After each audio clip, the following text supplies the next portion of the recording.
Dans le nom de Jésus, nous avons ainsi prié et nous disons Amen. Amen. Tu as bien fait d'acclamer Dieu et nous pouvons reprendre nos places. Je bénis Dieu pour ce temps qu'il nous accorde, pour sa présence qui est en ces lieux. Je sens fortement Dieu. Tu peux continuer avec les sons seulement. Et Dieu nous aide à finir ce message. Et je bénis Dieu pour sa grâce qui nous a fait de se retrouver ce soir en ces lieux.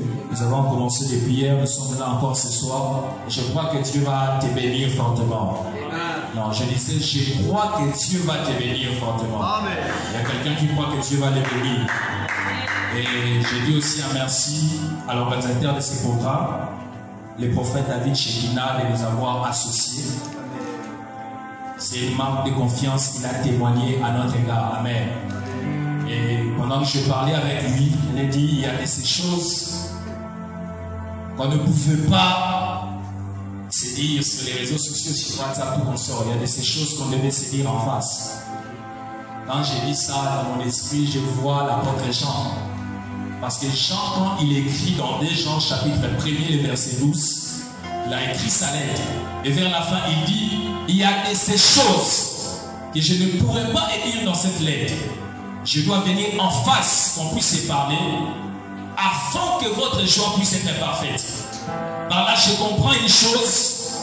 Lorsque Jean écrit, la joie n'est pas parfaite. Mais lorsqu'il vient en face, la joie sera perfectionnée.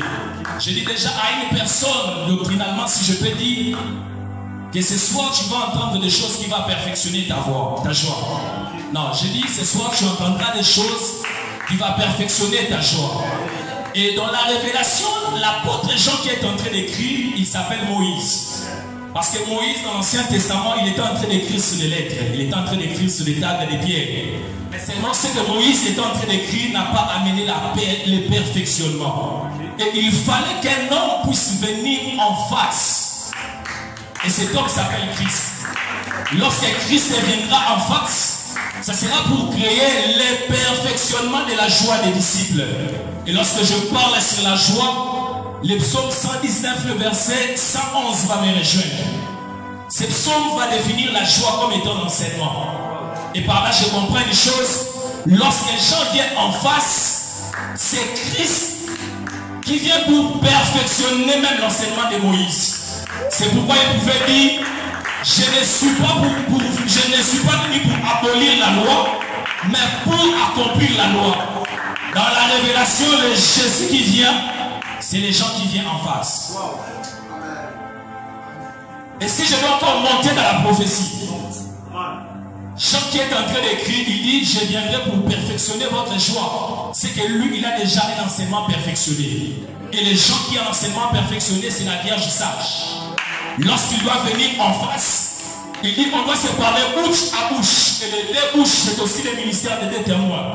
Lorsque les 2 témoins viendront, ils vont travailler pour perfectionner la joie de ses disciples, qui me parlent aussi sur la Vierge folle. Je ne fais que l'introduction. J'étais en train de lui saluer. Est-ce qu'on peut donner son onction? Apparemment, tu es jamais présent. Et si je dois rentrer sur ce que le prophète Christ a dit hier, j'honore les onctions de tous les crocodiles qui sont là. Ce n'est pas moi, c'est les prophètes Christ qui a dit ça. Et j'honore aussi l'onction du visionnaire de l'église, des prophètes, Père Réma, qui est tout justement là-bas au fond. Est-ce qu'on peut honorer son onction? Je demandais si on peut honorer l'onction du visionnaire par nos acclamations. Tu as bien fait de télévisions. Amen. J'honore aussi toutes les onctions qui sont enseignées. Je vois plusieurs hommes de Dieu. Plusieurs hommes de Dieu. Je vois les prophètes Christ qui vous avaient dit hier. Je vois mon frère Évangile Joe. Je vois les prophètes Oli. Je vois les prophètes Steph qui viennent d'arriver. Beaucoup des hommes de Dieu. Vous êtes hommes de Dieu d'une église. Vous travaillez dans un ministère. Je vois le pasteur Israël Diva. qui est en train de nous servir par son humilité. Il est au protocole. Vous êtes homme de Dieu, vous exercez dans une église, un ministère. Nous honorons vos onctions par nos acclamations. Est-ce qu'on peut acclamer pour ces hommes de Dieu? Et je salue aussi la présence de toutes les dents du crocodile. Amen. Amen. Parce que déjà, je vais vous dire que le crocodile n'a pas seulement des éternuements, mais vous allez remarquer la Bible parle aussi sur les dents du crocodile. Amen. Et si vous lisez avec moi, Cantique chapitre 4, le verset 2, vous allez remarquer la Bible parlait sur les dents comme étant un troupeau de brebis. Ce qui revient à dire, les dents du crocodile s'agit en réalité d'un troupeau de brebis. Et si je prends déjà le crocodile comme Dieu, les dents du crocodile s'appellent Adam et Ève. Donc les dents du crocodile, ce sont des brebis. Et les brebis que nous sommes là ce soir, je vous informe que nous sommes les dents du crocodile. Ah, est-ce qu'on peut honorer tous les enfants de Dieu? Ah, je ne m'aide pas à honorer les enfants de Dieu. Est-ce qu'on peut honorer les enfants de Dieu? Je salue aussi tous les enfants qui sont là. Et Dieu les bénisse. Amen. Amen. Amen. Amen. Est-ce qu'on peut commencer notre message? Je demandais si on peut commencer notre message. Nous allons lire au moins 5 textes. Il y a beaucoup de textes. Certains textes nous allons lire au fil du temps. Je commence par les textes de base. Job chapitre 40.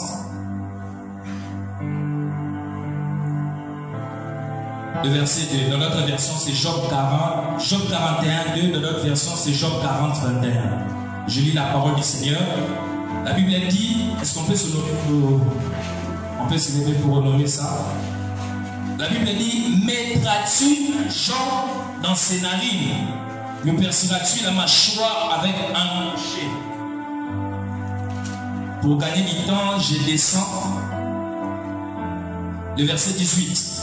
Ses éternuements font briller la lumière. Ses yeux sont comme les paupières de l'aurore. Des flammes jaillissent de sa bouche. Des étincelles de feu s'en échappent. Une fumée sort de ses narines, comme d'un vase qui bout d'une chaudière ardente. Je vais prendre le verset 21. Son souffle allume les charbons, sa gueule lance la flamme. Prenons 2 Rois, chapitre 4, à partir du verset 33. La Bible dit, Élisée entra et ferma la porte sur eux deux, et il pria l'Éternel. Il monta et se coucha sur l'enfant. Il mit sa bouche sur sa bouche, ses yeux sur ses yeux, ses mains sur ses mains. Il s'étendit sur lui et la chair de l'enfant se réchauffa. Élisée s'éloigna, alla ça et là par la maison, puis remonta et s'étendit sur l'enfant. Et l'enfant éternua 7 fois. Si c'est votre Bible, vous pouvez souligner. Et il ouvrit les yeux. Lisons Ézéchiel chapitre 47. Le verset 3 à 5. Lorsque l'homme s'avança vers l'Orient, il avait dans la main un cordeau et il mesura 1000 coudées. Il me fit traverser l'eau et j'avais de l'eau jusqu'aux chevilles. Il mesura encore 1000 coudées et me fit traverser l'eau. J'avais de l'eau jusqu'aux genoux. Il mesura encore 1000 coudées et me fit traverser et j'avais de l'eau jusqu'au rein. Il mesura encore 1000 coudées. C'est un torrent que je ne pouvais traverser. Car l'eau était si profonde qu'il fallait nager. C'était un torrent qu'on ne pouvait traverser. Apocalypse, chapitre 2, le verset 1er. La Bible dit, écrit à l'ange de l'église d'Éphèse. Voici ce que dit celui qui tient les 7 étoiles dans sa main droite. Vous pouvez aussi souligner ça. Celui qui marche au milieu des 7 chandeliers d'or. On peut aussi souligner.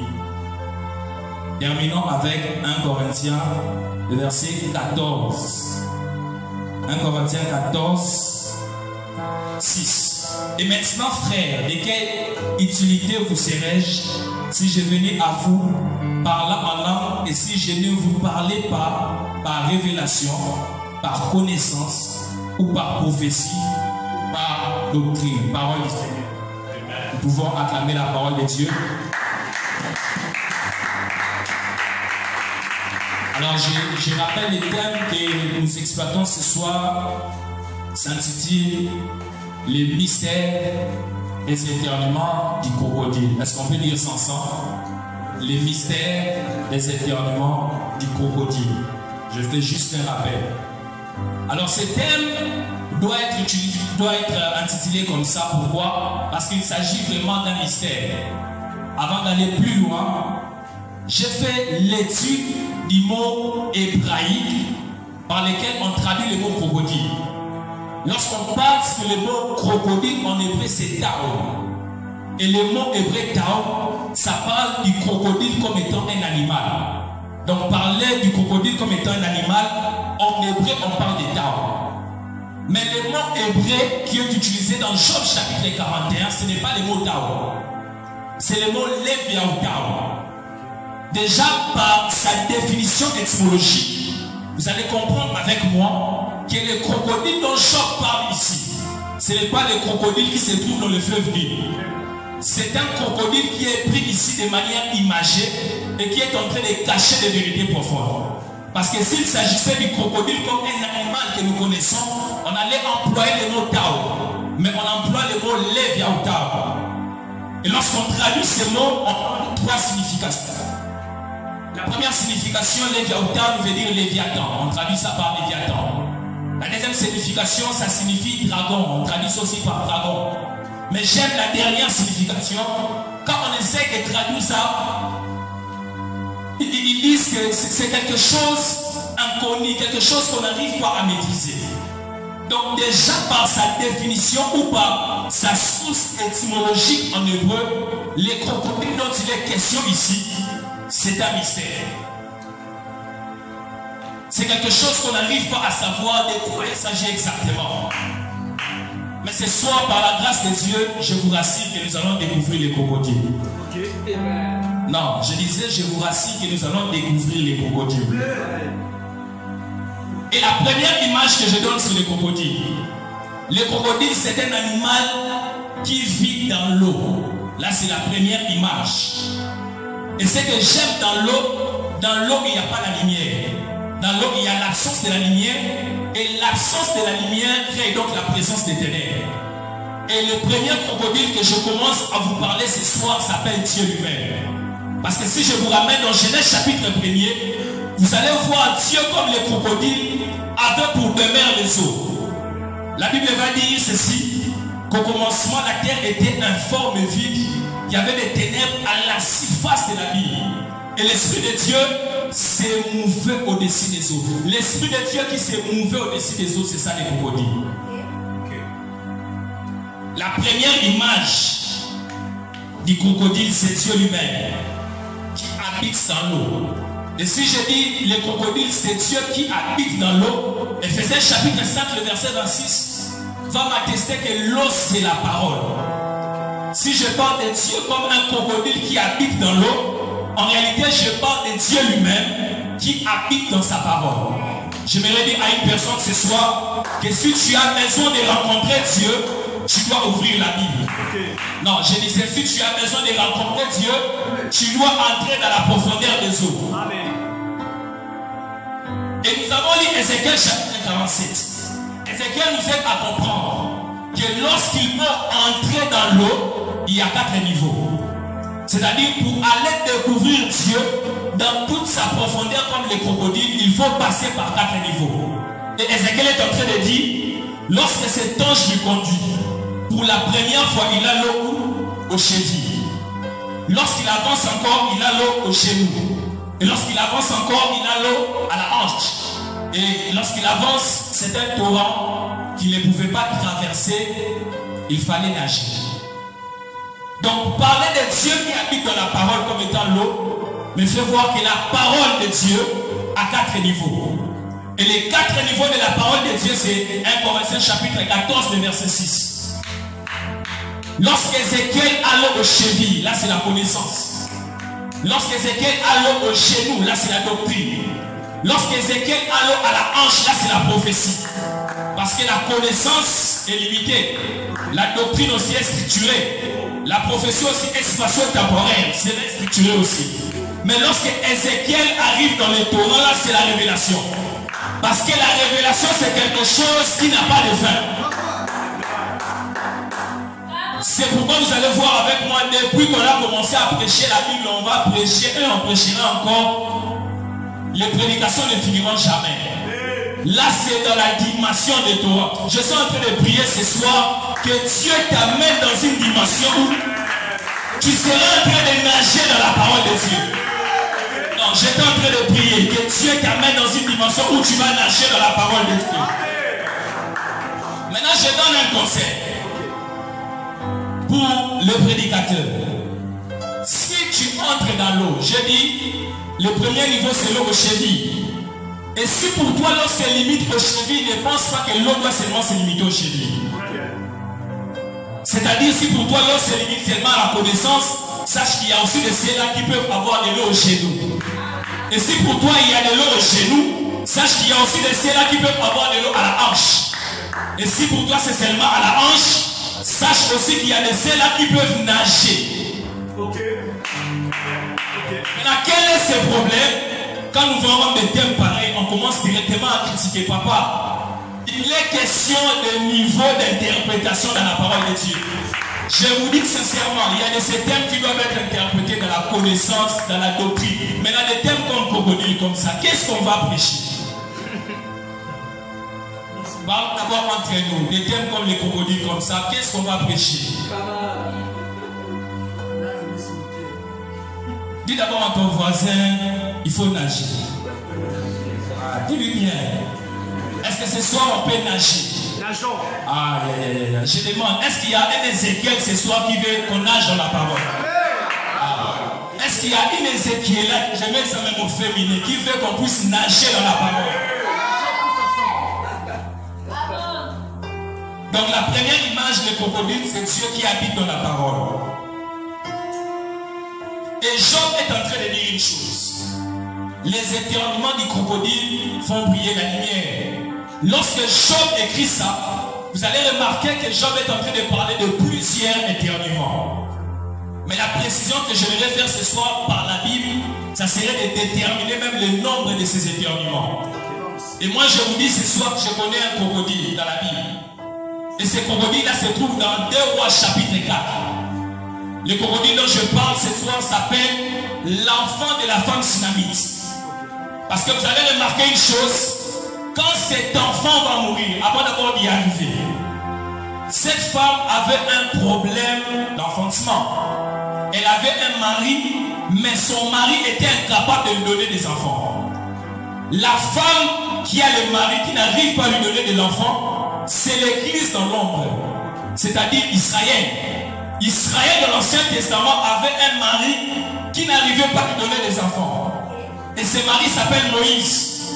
Moïse avait la loi, mais il n'arrivait pas à donner l'enfant qui est la vie. La loi de Moïse n'arrivait pas à donner la vie.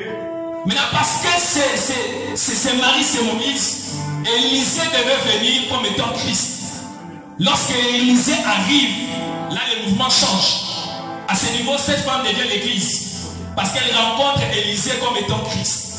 Et lorsque Élisée arrive, Élisée doit donner à cette femme l'enfant. Et l'enfant qu'Élisée donne s'appelle la vie éternelle. Et lorsqu'Élisée arrive, il y a une précision. La Bible va dire, cette femme a dit, construisons pour ces 5 hommes de Dieu une chambre haute. Dans 2 Rois chapitre 4. Je vais d'abord parler de cette chambre haute. Parce que vous allez voir avec moi que la chambre haute qu'on a construite pour Élisée avait 5 choses. La première des choses, il y avait les murs. La deuxième chose, il y avait les lits. La troisième chose, il y avait les sièges. La quatrième chose, il y avait la table. Et la dernière chose, il y avait les chandeliers. Vous allez remarquer, comprendre avec moi que ces 5 choses représentent les 5 grâces ministérielles. Lorsque je parle sur les lits, c'est le ministère apostolique. Lorsque je parle sur la table, c'est le ministère doctoral. Lorsque je parle sur les sièges, c'est le ministère pastoral. Lorsque je parle du chandelier, c'est le ministère prophétique. Et lorsque je parle sur le mur, c'est le ministère évangélique. Parce que par le travail d'un évangéliste, ça permet au mur de l'église de grandir, c'est-à-dire les membres. Donc ces 5 choses sont les 5 grâces ministérielles. Et lorsqu'Élisée arrive comme Christ, il doit faire ses gestes prophétiques sur l'enfant. Et quand il fait le geste prophétique, la Bible dit, l'enfant a éternué combien de fois? 7 fois. Si cet enfant éternue, par là je comprends que cet enfant c'est tout un crocodile. Et le nombre des éternuements de cet enfant, au nombre de 7, me pousse à conclure qu'en réalité, le crocodile a 7 éternuements. Il y a quelqu'un qui me suit bien. Je demandais s'il y a quelqu'un qui me suit. Suivez-moi bien parce que je vais revenir sur les 7 éternuements.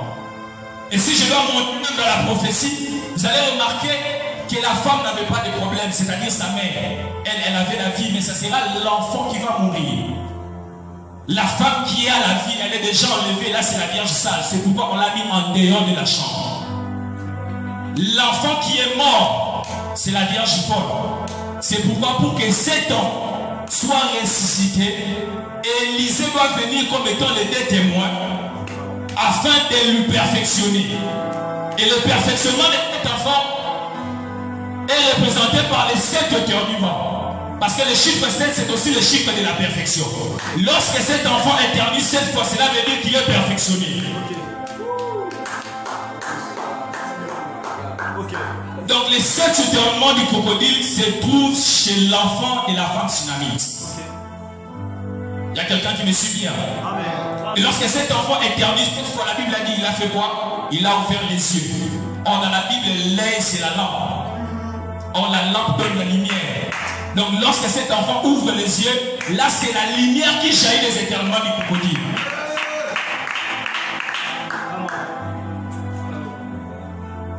Est-ce qu'on peut avancer? J'aimerais dire une chose avant d'aller plus loin. Que Dieu m'aide vraiment avec les temps ce soir. Ne sois pas pressé.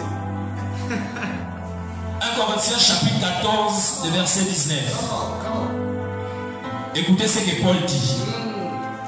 Mais dans l'église, j'aime mieux dire 5 paroles avec mon intelligence afin d'instruire aussi les autres que 10 000 paroles en langue.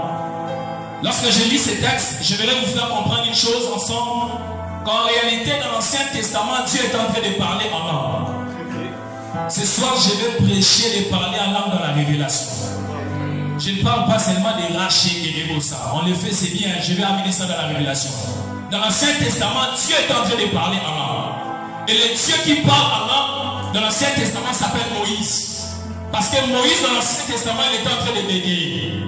Le bégayement de Moïse dans l'Ancien Testament, c'est ça, le parler à langue de Dieu. Maintenant, puisque Moïse était en train de bégayer, Dieu connaissait le conseil de Paul. Paul va dire à l'église, si quelqu'un parle à langue, il doit y avoir un interprète. Maintenant, Dieu connaissant le conseil de Paul, il va dire, parce que cet homme parle la langue, je dois lui trouver celui qui a le don d'interprétation des langues. Et la personne qui avait le don d'interprétation des langues s'appelle Aaron. Lorsque Aaron vient, c'est pour interpréter le parler à langue de Moïse. Maintenant, écoutez ce que Paul dit. Paul dit, quand je suis dans l'assemblée, je préfère dire 5 paroles en intelligence que 10 000 paroles en langue. Quelque part, Paul lui-même va dire, je bénis Dieu parce que je parle la langue plus que vous tous. Donc j'aime dire toujours, si Paul parle la langue plus que nous tous, cela veut dire que Paul parle en langue même quand nous ne parlons pas. C'est-à-dire Paul parlait en langue beaucoup plus quand il était à la maison. Mais il dit ceci, quand j'arrive dans l'assemblée, je préfère dire quoi? 5 paroles en intelligence. Donc Paul étant à la maison, il dit les 10 000 paroles en langue. Mais lorsqu'il vient dans l'assemblée, il doit dire 5 paroles en intelligence. Le Paul qui dit les 10 000 paroles étant chez lui, c'est Dieu dans l'ancienne alliance. Parce que dans l'ancienne alliance, Dieu était à la maison. Et la maison de Dieu dans l'ancienne alliance s'appelle les tabernacles, les temples, toutes ces choses que vous connaissez. Et les 10 000 paroles dont Dieu disait dans l'ancienne alliance, dans Psaume chapitre 84 et le verset 10, la Bible va dire, vaut mieux un jour dans tes parvis que 1000 ans ailleurs. Donc selon ce verset, 1 veut dire 1000, 2 2 veut dire 10 000. 2 veut dire 2 000. Donc 10 veut dire 10 000. Les 10 000 paroles dont Paul disait quand il était chez lui, en réalité ce ne sont que les 10 paroles. Et les 10 paroles s'appellent les 10 commandements de Moïse. Donc lorsque Paul parle des 10 000 paroles en langue, là c'est Dieu qui est dans la loi. Mais lorsqu'il vient dans l'assemblée, oh my God, lorsqu'il vient dans l'assemblée, il doit dire 5 paroles en intelligence. Les 5 paroles en intelligence, ce sont les 5 grâces ministérielles qui doivent interpréter les 10 000 paroles à langue de Paul à la maison. Chai et Flora. Je veux une parenthèse pour dire, si tu es un ministre de Dieu, il faut interpréter les 10 000 paroles de Paul. Les 10 000 paroles de Paul s'appellent la loi de Moïse.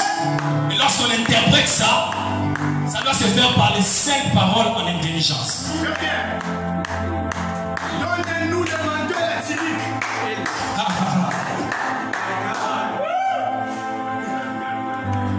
Je vais encore voler dans ça.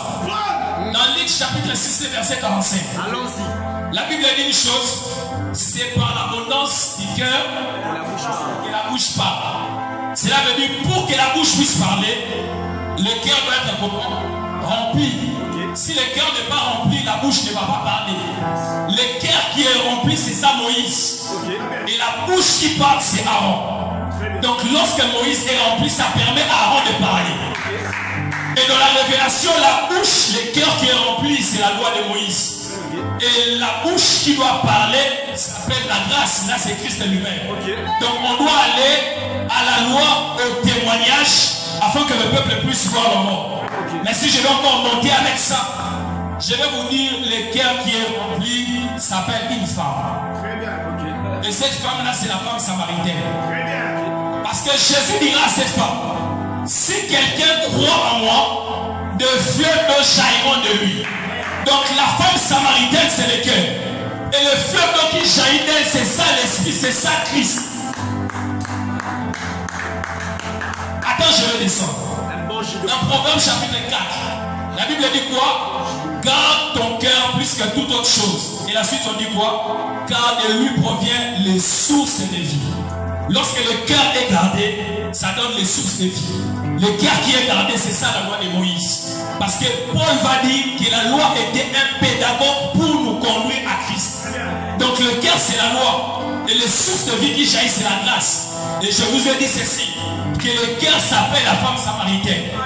Or lorsque je parle de la femme samaritaine, dans la Bible la femme c'est l'église, vous le savez. L'église est quoi? L'épouse de Christ. Et parce que cette femme c'est l'église, elle doit avoir 7 maris. Je réponds parce que cette femme c'est l'église, elle doit avoir 7 maris. J'ai ça une onction de l'esprit. Avance. Parce que cette femme, quand elle rencontre Christ, Christ va lui dire ceci. Tu as eu 5 maris, la première des choses. Et puis il dit, les maris que tu as même maintenant, ce n'est pas ton mari. Si je dois descendre avec ça doctrinalement, je vais dire à une personne, quand il y a eu beaucoup de maris c'est beaucoup de relations amoureuses. Il faut d'abord, nous calons Yesu. Parce que je vais comprendre que cette femme avait des maris sans rencontrer Christ. Et doctrinalement, quand tu veux faire quelque chose lié au mariage, tu dois rencontrer Christ. Et si je rentre avec ça dans la révélation, les 5 maris qu'avait cette femme s'appellent Moïse. Parce que Moïse avait amené la loi et la loi avait 5 patathèques. Genèse, Exode, Lévitique, Nombre, Deutéronome. Et le 6e mari, selon Luc chapitre 16, le verset 16, c'est les prophètes. Mais moi je vous dis ce soir, je connais les noms du 6e mari de cette femme. Révélé. Le 6e mari de cette femme s'appelle Jean-Baptiste. Parce que quand cette femme va vers la source pour puiser, la Bible dit qu'elle avait une criche d'eau sur ses épaules. Si cette femme va pour puiser, cela veut dire là où cette femme habitait, il n'y avait pas de l'eau. Et Jean-Baptiste habitait dans le désert. C'est dans le désert qu'il n'y a pas d'eau. Le 6e mari de la femme samaritaine s'appelle le prophète Jean-Baptiste. Maintenant, Jésus doit venir comme étant le 7e mari. Et Et lorsque Jésus vient, il y a le perfectionnement. Donc cette femme qui a 7 maris, la femme samaritaine, c'est aussi un crocodile. Et les 7 tourments du crocodile s'appellent les 7 maris de la femme samaritaine. Continue à prendre les deux. Continue. Nous sommes des frères de Joseph. Est-ce qu'on peut aller loin? Amène les pas au loin. J'ai demandé si on peut aller loin. Est-ce que les aigles sont là? Parce que je vais amener ça dans la prophétie. J'ai demandé est-ce que les aigles sont là? Les 7 maris de la femme samaritaine par rapport à la prophétie, c'est aussi les 7 âges de l'église. Et j'ouvre une parenthèse pour dire ce qui est vrai par rapport à l'histoire. Je dis bien par rapport à l'histoire. Dans chaque âge de l'église, il y a une en-tête que Dieu avait suscité afin d'amener une évolution. Mais par rapport à la prophétie, d'ailleurs ce soir j'aimerais vous dire que le 7e ange de l'église, ce n'est pas l'homme que vous connaissez là. J'étais ça. Apocalypse chapitre 2, le verset 1er. Jean voit une personne qui avait dans sa main droite les 7 étoiles. Et cette personne est en train de faire quoi? Il marchait au milieu des 7 chandeliers d'or. Or, les 7 chandeliers d'or, c'est l'église dans ses 7 âges. Et Jésus-Christ étant le véritable ange de cette église, c'est lui-même qui est en train de marcher. Ce qui revient à dire qu'il est l'ange du premier âge, l'ange du deuxième âge, du troisième jusqu'au 7e âge. Donc, allez dire à nos frères là que ce n'est pas celui qu'on connaît. C'est Jésus-Christ lui-même qui est le véritable ange de cette église. Mais j'aime cette prophétie. La Bible dit dans sa main droite, il tient combien des étoiles? 7 étoiles. Et il fait quoi? Il marche au milieu des 7 chandeliers d'or. Les 7 étoiles que Jésus tient dans sa main droite, dans la prophétie, s'appelle la Vierge folle. Je vais m'expliquer. Parce que si vous lisez Matthieu chapitre 5, le verset 30, vous allez remarquer la Bible parlait sur une main droite. Et la Bible dit quelque chose. Si ta main droite est une occasion de chute pour toi, qu'est-ce que tu vas faire? Couper ça et jeter ça dans le feu. Je mets une médaille pause. De personnes qui veulent qu'on lise tout littéralement. Donc si tu as volé le stylo d'une personne avec la main droite, cela signifierait qu'on doit couper ta main et jeter dans le feu. Oh, répondez-moi. Sauf si tu as volé de l'argent d'une personne avec la main droite. Quelqu'un peut répondre? C'est ce qu'on appelle le coding. C'était un langage prophétique. Parce que la main droite qui est coupée et jetée dans le feu, c'est ça la Vierge folle. Parce que si vous lisez dans Matthieu chapitre 25, vous allez remarquer la Bible parler sur les 5 Vierges folles. Et lorsqu'on coupe cette main droite, on jette ça dans le feu, là c'est la folle qui doit passer par les tribulations. Et lorsqu'elle passe par les tribulations, c'est à ce moment qu'elle sera perfectionnée. Là c'est par rapport aux 7 étoiles. Mais la Bible dit non seulement il avait 7 étoiles dans sa main droite, mais il marchait aussi au milieu des 7 chandeliers d'or. Les 7 chandeliers, je me suis rendu compte que dans la Bible il y a beaucoup de crocodiles vraiment. Si on doit prêcher les crocodiles, c'est partout. Même ces 7 chandeliers d'or ici, c'est les crocodiles. Parce qu'au nombre des 7, c'est déjà les 7 éternuements. Et les chandeliers donnent la lumière. C'est ça les crocodiles qui éternuent pour donner la lumière. Mais ces 7 chandeliers d'or me parlent de la Vierge sage. Parce que la Vierge sage avait son chandelier, qui est la lampe. Et à l'intérieur de cette lampe, il y avait quoi? Il y avait... Maintenant, j'aime l'assemblage qu'il fait. Il tient et les 7 étoiles, et en même temps, il marche. Donc, cela veut dire qu'il y a et la Vierge sage et la Vierge folle qui sont réunies pour former l'épouse de l'agneau. Déjà, dans ce verset, il y a les milléniaux. Parce que les réunir comme ça forme déjà les milléniaux. Et vous allez remarquer, on parle sur les 7 chandeliers, c'est que c'est dans les tabernacles. Or, dans les milléniaux, il y aura la fête des tabernacles pour vénérer l'agneau de Dieu. Je descends d'abord, je descends. 7e image. Les crocodiles, c'est tout un ministre de Dieu. Parce que la Bible dit les crocodiles vont éternuer combien de fois? 7 fois. Et les crocodiles qui éternuent 7 fois, le chiffre 7, c'est le chiffre de quoi? De la perfection. Or, Ephésiens chapitre 4 et le verset 11, la Bible dit que Dieu a établi le ministère pour le perfectionnement des saints. Okay. Dans un autre terme, Dieu a envoyé les crocodiles pour éternuer 7 fois. Okay. Le crocodile qui éternue 7 fois, c'est ça un ministre de Dieu. Et lorsqu'il éternue 7 fois, il est en train de perfectionner les saints. Je sens les nations en a profession. Les aigles sont fâchés. Les 7 étoiles que tenait Christ et les 7 chandeliers d'or, Christ à ce moment, je vous ai dit, c'est dans les tabernacles. Et ces tabernacles, c'est la maison de Laban. Amen. Et Christ ici s'appelle Jacob. Amen. Parce que Jacob, comme un crocodile, doit travailler pendant 7 ans pour perfectionner Léa. Or, Léa qui est perfectionnée en première, c'est ça la Vierge sage. Et il ne s'arrête pas là. Il doit travailler encore pendant 7 ans afin de perfectionner Rachel. Rachel qui est perfectionnée en deuxième, c'est ça la Vierge forte. Maintenant, lorsqu'il va les prendre à aider, là, ils vont faire le millénium.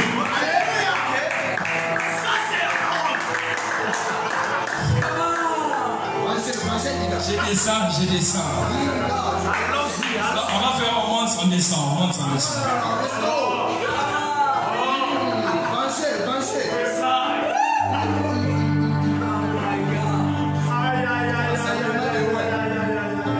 Un ministre de Dieu, c'est tout un crocodile. Dis à ton voisin, un ministre de Dieu, c'est tout un crocodile. Donc déjà, pour bien assembler les choses, en sortant de ces lieux, si on te demande c'est qui les crocodiles, premièrement, le crocodile c'est Dieu. Et deuxièmement, le crocodile c'est un ministre de Dieu. Amen. Et si nous lisons ensemble la Bible, vous allez voir avec moi que la Bible parle sur 2 multiplications de pain. Christ, durant son ministère, il a multiplié le pain 2 fois. La première multiplication de pain a eu lieu dans Matthieu chapitre 14. Et la deuxième multiplication de pain a eu lieu dans Matthieu chapitre 15. Donc, durant son ministère, Christ a multiplié le pain combien de fois? 2 fois. Et si nous lisons Matthieu chapitre 14, vous allez remarquer, pour que Christ puisse multiplier, il doit y avoir 5 pains et 2 poissons. Okay. Mais si vous lisez Matthieu chapitre 15, pour que Christ puisse multiplier, il doit y avoir 7 pains et quelques poissons. Okay. Dans la première multiplication, on donne le nombre de pains, le nombre de poissons, et la Bible dit qu'on a pris le pain et le poisson entre les mains d'un jeune homme. Mais dans la deuxième multiplication, on donne le nombre de poissons, on donne le nombre de pains, on ne donne pas le nombre de poissons, et la Bible dit on a pris ça entre les mains des disciples. J'explique un ministre de Dieu comme un crocodile qui doit amener le perfectionnement. Dans la première multiplication, là c'est Christ qui travaille. Il multiplie les 5 pains et les 2 poissons. J'aimerais vous dire ce soir, si vous voyez Christ multiplier les 5 pains et les 2 poissons dans le Nouveau Testament, c'est qu'il a fait ça aussi dans l'Ancien Testament. Amen. Okay. Parce que Christ ici c'est Moïse. Moïse dans l'Ancien Testament, il avait amené la manne, il a multiplié les pains. Et Moïse dans l'Ancien Testament, il avait prié Dieu et les cas étaient tombés, c'est ça les poissons. Et la Bible dit, il y a 5 pains et il y a 2 poissons. Les 5 pains, c'est ça la loi. Parce que la loi a 5 livres, les Pentateuque. Je dis ça déjà. Et les 2 poissons, c'est les prophètes et les psaumes. Mais pour que cela soit multiplié, Jésus-Christ doit rendre grâce. Lorsque Christ rend grâce, là, il a interprété la loi, le prophète et les psaumes. Et lorsqu'il interprète la loi, le prophète et les psaumes, c'est pour nourrir 5000 personnes. Ce soir, je vais vous dire que dans cette première multiplication, il n'y a eu que 5 personnes qui ont mangé. Parce que 1 égale à 1000, donc 5 égale à combien? 5000. Et les 5 personnes qui ont mangé, c'est ça les 5 grâces ministérielles. Donc dans la première multiplication, Jésus a nourri le ministre de Dieu. Et lorsqu'il les a nourris, la Bible dit il était resté combien de paniers? 12 paniers. Les 12 paniers qui restent, c'est ça le fondement apostolique. là il nourrit les ministres de Dieu. Maintenant, parce que les ministres ont été nourris dans Matthieu 14, vous allez le voir dans Matthieu chapitre 15, devenir capables de donner le pain et les poissons. Pourquoi ils ont donné le pain et les poissons? Parce que dans Matthieu chapitre 14, ils avaient déjà eu à manger le pain et le poisson. Je suis en train de prier Dieu ce soir qu'il te donne à manger. Tu m'as raté. Je disais que Dieu te donne à manger. Parce que si les disciples mangent dans Matthieu 14, ils seront capables de donner la nourriture dans Matthieu chapitre 15. Et lorsqu'ils viennent dans Matthier chapitre 15, ils doivent donner combien de pains? 7 pains. Lorsqu'ils donnent les 7 pains, là le ministre, comme un crocodile, il vient avec son message afin de perfectionner le peuple de Dieu. Et les 7 points qu'il donne ici, c'est ça un message perfectionné pour amener le peuple de Dieu dans le perfectionnement. Maintenant, ce que j'aime, dans Matthieu 15, on ne donne pas le nombre des poissons. Et moi, je vous dis ce soir que la Bible a donné le nom de ces poissons. Amen. Mais la Bible a donné ça dans un autre livre.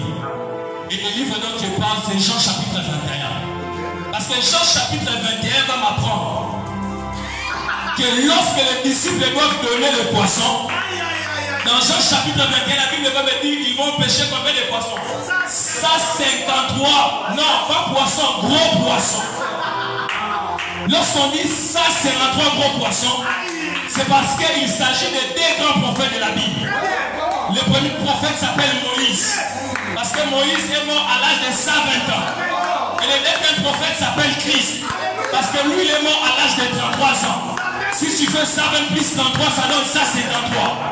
Donc les quelques poissons dans Jean chapitre 15, c'est Moïse et Jésus qui ont été péchés par le ministre de Dieu.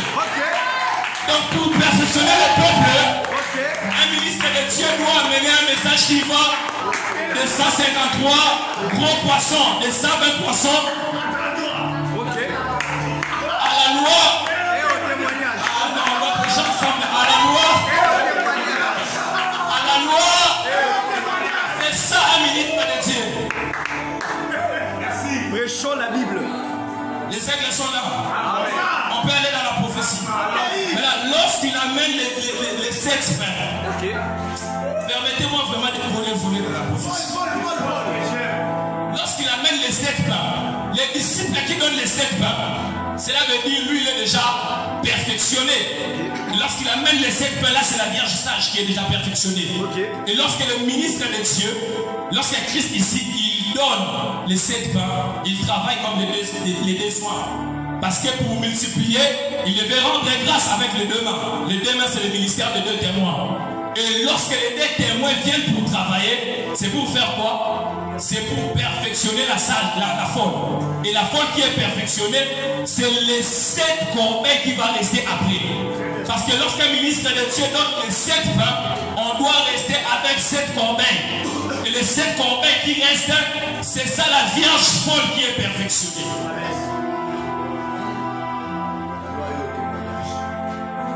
Ah, tu n'as pas dit Amen là?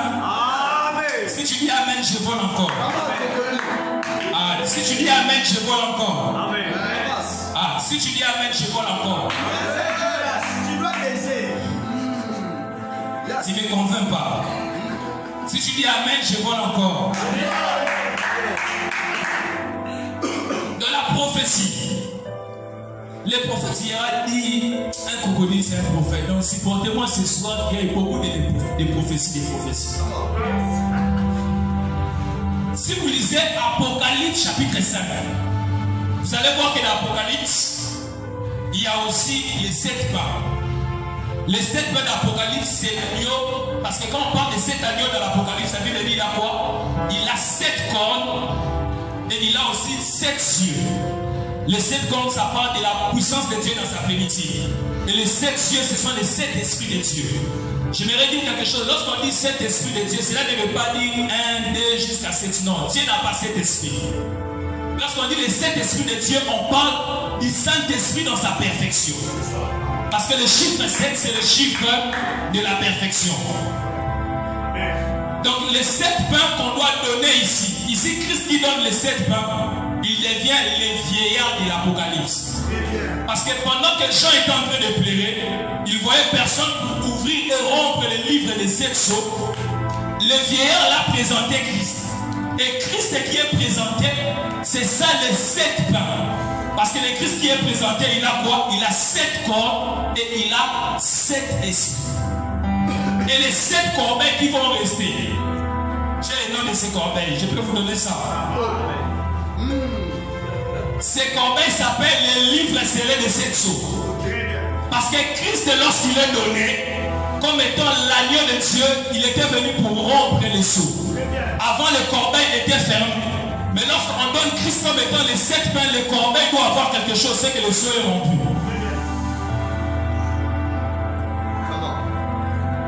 Ah, donne-moi un amen, bien je vole. Donne-moi un amen, bien je vole. Et les 7 sceaux, le livre scellé des 7 sceaux ce soir, je vous dis que ce livre-là s'appelle aussi la maison de Laban. Parce que la maison de Laban, c'est le livre scellé des 7 sceaux. Et Jacob qui vient, il vient comme étant l'agneau qui a 7 corps et 7 esprits de Dieu.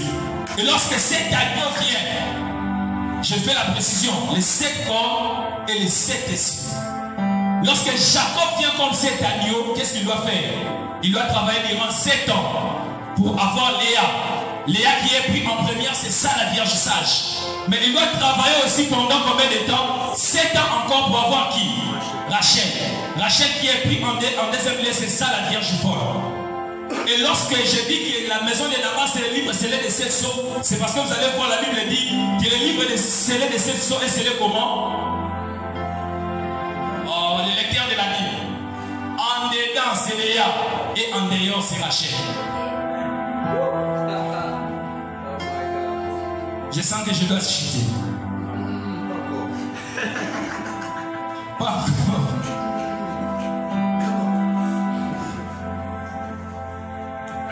L'avant-dernier point.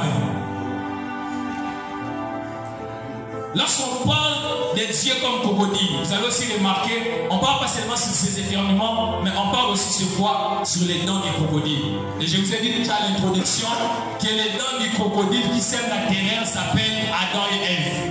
Parce que selon Cantique chapitre 4, le verset 2, les dents c'est tout un troupeau de brebis. Et Adam et Ève c'est ça les troupeaux de Dieu. Et quand est-ce qu'ils ont semé la terre?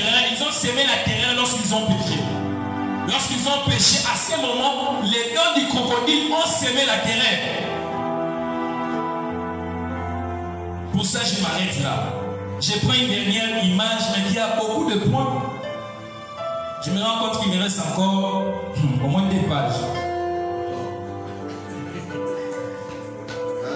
Dernière image.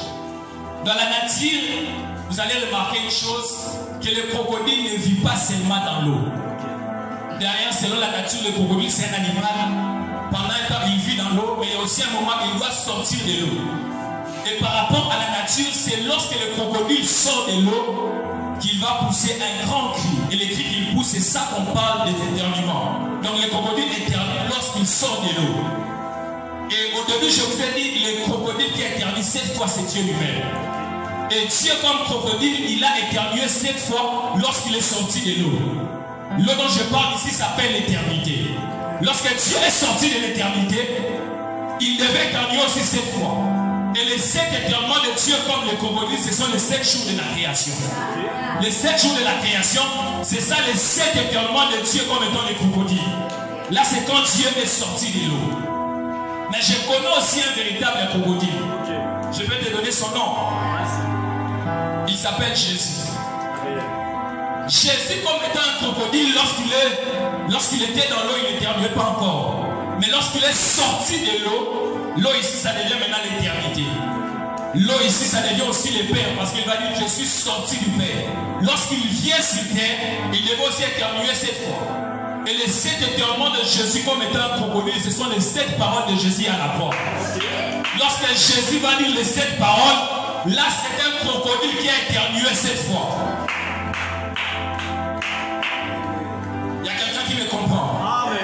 Maintenant, pour clôturer, je vais parler sur les... Parce que quand les crocodiles éternuent, ils parlent aussi en âme. Maintenant, on doit interpréter ça. Et ce soir, je vais vous donner chaque phrase qui dit les éternuements du crocodile. C'est ici que je vais clôturer. Je vais parler sur les 7 paroles de Jésus à la croix par rapport aux 7 jours de la création. C'est ça le premier éternuement du crocodile. Jésus à la croix, il a dit la première phrase, il va dire « Père, pardonne-les, car ils ne savent pas ce qu'ils font. » Là, c'est la première parole. Et cette première parole que Jésus va dire, c'est ça le premier éternuement du crocodile. Et lorsqu'il dit « Père, pardonne-les, car ils ne savent pas ce qu'ils font », c'est ça le premier jour de la création. Parce que vous allez remarquer avec moi, le premier jour de la création, Dieu a dit quoi? Que la lumière soit et la lumière fut. Donc le Père qui doit pardonner ici s'appelle Dieu. Et ne pas savoir ce qu'on fait, c'est ça l'ignorance. Et l'ignorance est symbolisée par les ténèbres. Okay. Et lorsque Dieu dit que la lumière soit, en réalité Dieu a donné son pardon. Okay. Parce que cette lumière-là a un nom. Et la lumière s'appelle Jésus-Christ. Okay.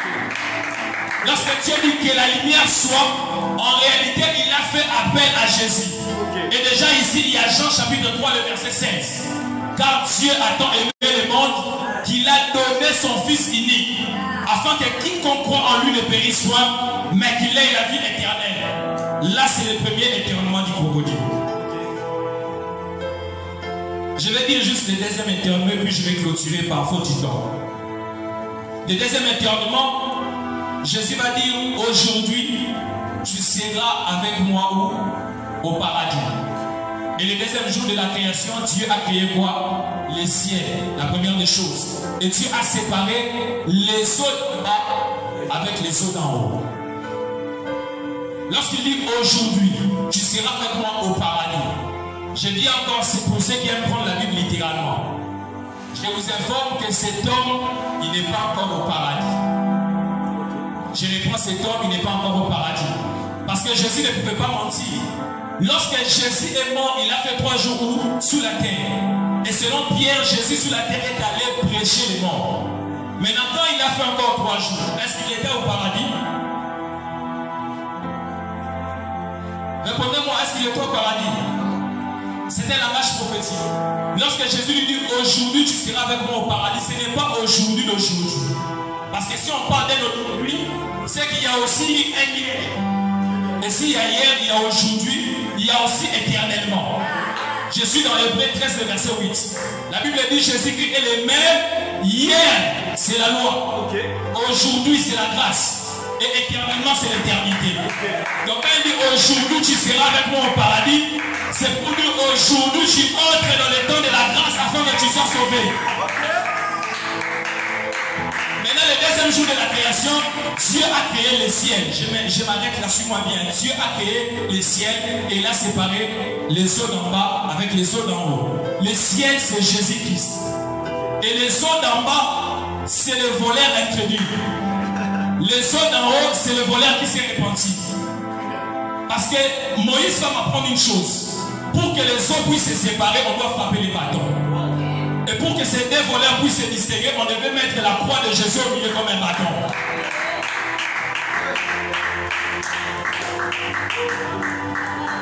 Jackie Chan.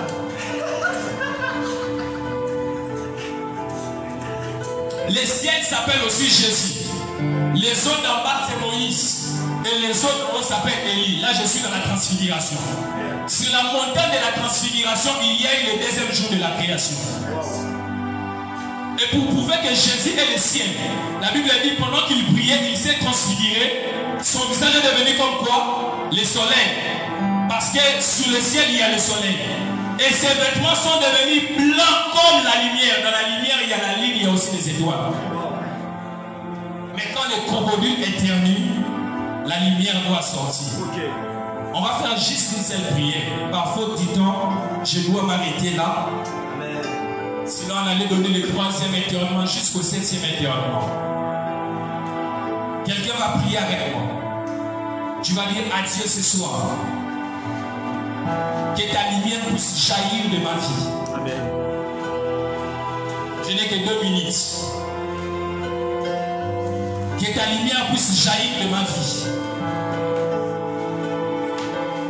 Je pensais que tu priais déjà.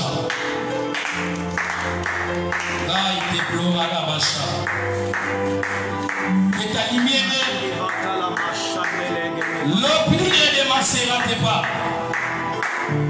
puisse jaillir de ma vie. Que ta lumière puisse jaillir de ma vie. Là où tu avais des problèmes pour voir dans les Écritures, par cette conférence, tu peux commencer à voir. Car les pleuris des beaux chatarabachete. L'intérêt de l'orasaï n'est pas la bacha. Dis à Dieu que ta lumière jaillisse de ma vie. Parce que ce soir, un ministre les yeux comme un crocodile vient d'éternuer. Et une lumière doit jaillir. La lumière qui doit jaillir, c'est la révélation.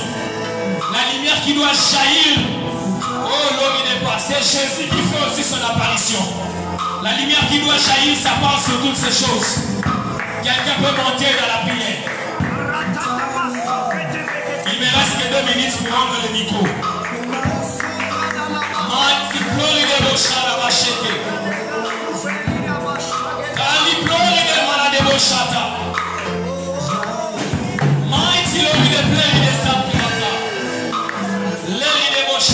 Est-ce qu'on peut tous se lever s'il vous plaît dans la présence de Dieu?